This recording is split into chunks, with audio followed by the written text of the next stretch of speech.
नमस्कार मित्रांनो, सर्वांना माझा नमस्कार. खूप लोकांचा आम्हाला हा प्रश्न असतो, की "दादा, दादा मला सांगा ना, या घरामध्ये वैयक्तिक शक्ती नाही ना, वाईट शक्ती नाही आहे ना? इथे काही अशी घटना तर घडली नाही आहे ना?" त्या ताईंना, त्या दादांना माझा हा उत्तर आहे.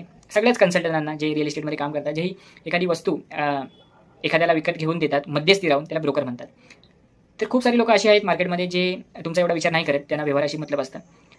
अशी मी खूप सारी घरं माझ्या ह्या काही वर्षाच्या रिअल इस्टेटच्या अनुभवामध्ये तुम्हाला सांगतो, की जी घरं 2-3, 3-3 वर्ष बंदच आहेत. ज्या घरामध्ये 6-6 महिन्याने गेलं, की भाडेकरू पळून जातात. निघून जातात. त्यांना अनुभव येतात असे ते म्हणतात. 3 दिवसाआधीची तुम्हाला एक गोष्ट सांगतो. 3 दिवसाआधीची. इंद्रजीत सिंग म्हणून एक आपला बॅचलर पोरगा माझ्याकडे आला. मला म्हटला, "मयूर मला घर पाहिजे भाड्याने आणि कमी बजेटमध्ये पाहिजे." तर मी म्हटलं, बॅचलर म्हणून आपण जास्त कोणाला एंटरटेन करत नाही, कारण बॅचलरचे अनुभव खूप भयानक असतात. त्यामुळे बॅचलरला घर देण्याआधी तुम्ही शहानिशा करून देत असाल, तर ते कधीही उत्तम. त्याने मला सांगितलं, "मी कुठे राहतो?" वगैरे मी त्याला विचारलं. तर तो म्हटला, "मी डोंबिवलीमध्ये अशा-अशा ठिकाणी राहतो." मी जागेचं नाव नाही घेत.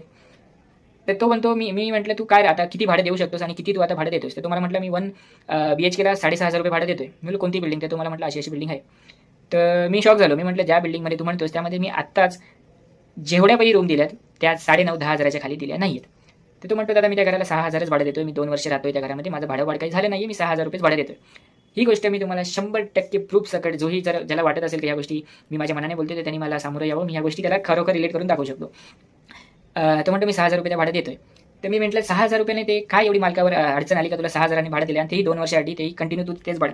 तर त्याने मला जो एक अनुभव सांगितला. तो म्हणतो, की "दादा त्या घरामध्ये का ती जी ओनर आहे, तिच्या पहिल्या नवऱ्याने आत्महत्या लावून घेतलेली काहीतरी टेन्शनमध्ये येऊन. म्हणजे जेही वैयक्तिक त्याचं जेही असेल त्याने स्वतःचं आयुष्य त्या घरामध्ये संपवलं.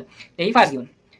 तर फास घेतलेल्या घरामध्ये ती एवढी बातमी पसरली का त्या घरामध्ये प्रेत आहे, त्या घरामध्ये अशी-अशी घटना घडली, त्या घरामध्ये पिशाच्च आहे, ते फिरतंय, ते त्रास देतं. त्या घराचं पूर्णपणे त्या लोकांनी लीगली रजिस्ट्रेशन करून दिलं. ॲफिडेव्हिट बनवला, की बाबा या घरामध्ये अशी घटना आहे. उद्या काही झालं तर आमची जिम्मेदारी नाही.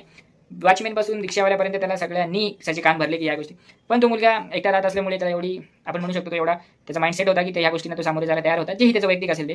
त्याने त्या घरामध्ये 2 वर्ष घालवले. त्याला एकही अनुभव आला नाही. फक्त त्याला लोकं विचारतात, "तुझा अनुभव काय आहे? तुला असं काही अडचणी वगैरे आल्या?"